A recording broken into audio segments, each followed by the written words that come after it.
Guys, ganun na nga rin. Kain po tayo. Meron natin itong nilagang baboy. Binili natin kay Ate Litka. Kain po. Thank you Lord. Pagkain na to. Yan. Sabaw-sabaw tayo mga ito.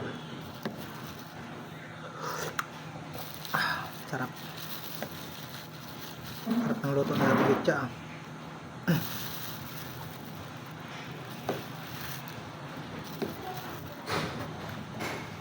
First bite.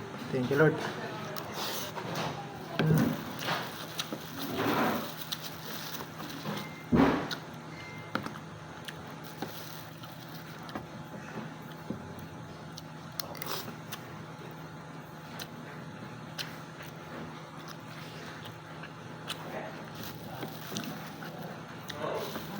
Kain po.